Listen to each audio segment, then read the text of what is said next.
After a few times of doing this, you're going to realise now you actually have the strength to pull yourself up. There's no doubt that building a bigger, wider back is one of the best ways to look more attractive, and there's no doubt that pull-ups are one of the best exercises for shaping the back. But if you're a beginner and only just starting your journey, and maybe you can only do 1 or 2 reps, or maybe you can't even do any pull-ups whatsoever, what do you do about it? The first thing before we get into the tactics is don't worry about the fact that you can't do pull-ups, because pull-ups are one of the most difficult exercises that you'll ever do. And let me tell you, I've been training for 5 years, they never get any easier.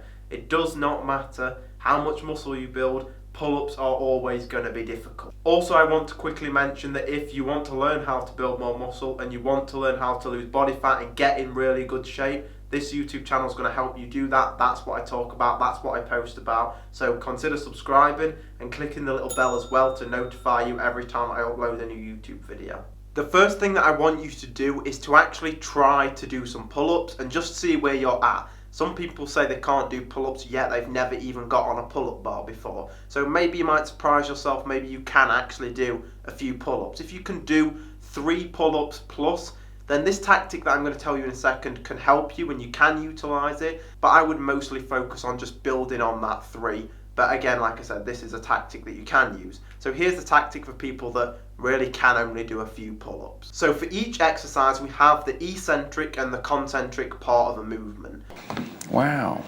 So the eccentric part of the exercise is when you are pulling yourself up in this case. So when you're pulling yourself up, you are on the eccentric part.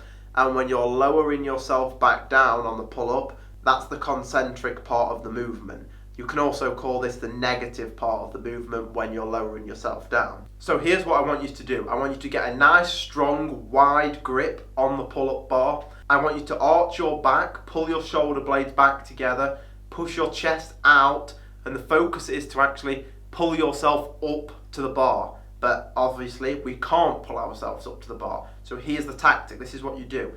Instead of pulling yourself up to the bar, you stay in this position with your chest out and your back arched, your nice wide strong grip, and you actually jump up to the top of the bar. So you're not pulling yourself, you're jumping, pushing your legs off the floor and jumping up to the top of the bar. Once you get to that position, hold that position for just a second or 2. I don't want you to jump up and fly through the roof.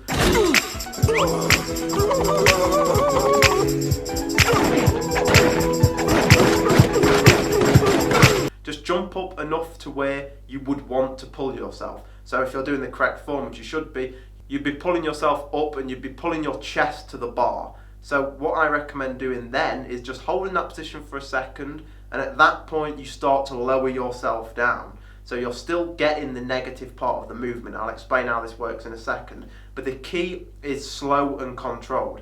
You don't jump up and fly back down again, because the goal is not just to complete 1 rep, the goal is to actually work the muscles in the back. So when you jump up, I want you to count 3 to 5 seconds on the way down. So it should be a slow, controlled movement. It should be 1, 2, 3, 4, 5. Anywhere in that 3 to 5 range where you're really feeling the stretch on your back. That's the goal. The reason that this is going to help you be able to perform more pull-ups is because you're only working on the negative.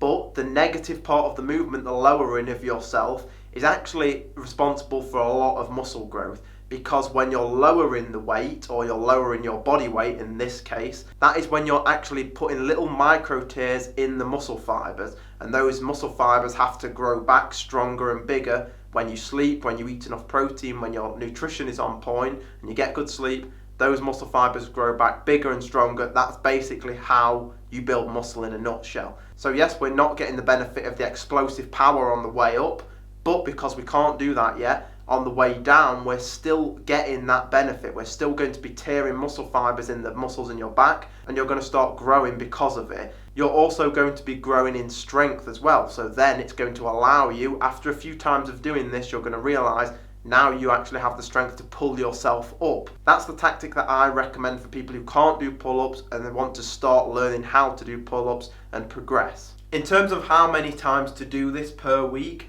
I'm going to assume that you're a beginner if you can't do pull-ups yet, and that's okay. So based on that knowledge that you're probably a beginner, I'm going to say that You would do this 3 times per week, so Monday, Wednesday, Friday, or Tuesday, Thursday, Saturday, allowing for 1 day's rest in between, allowing for that recovery period, because we can't grow if we don't recover from the work that we're doing.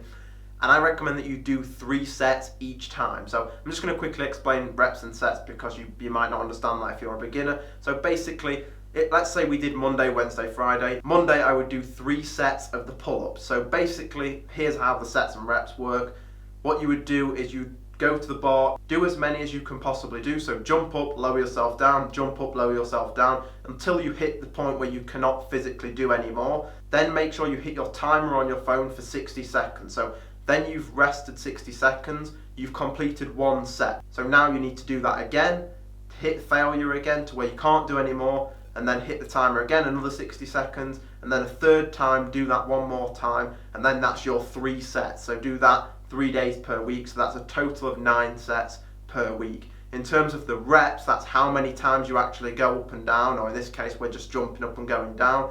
Do that as many as you can get. So for you might be able to jump up and come back down slowly 3 times. Others may be able to do it 5 times, 6 times, and build that up slowly, and take note as well of your progress so you know you're improving each time. I don't want to see any excuses from any of you about why you can't do pull-ups. And pull-up bars, if you don't have access to a gym, you can use anything on a park that you can find, whether it's a goal post or anything to pull yourself up. You can even buy a pull-up bar for your home. They literally cost like £15, which is around $20 US. So there's no reason that you can't afford to buy a pull-up bar or ask a parent to buy you a pull-up bar. Everybody will be able to do pull-ups and make it work. Another thing, if you do have access to a gym alongside this type of training, you can use the assisted pull-up machine, where basically you're using the pull-up machine to assist you in able to get more reps. So you can do these together.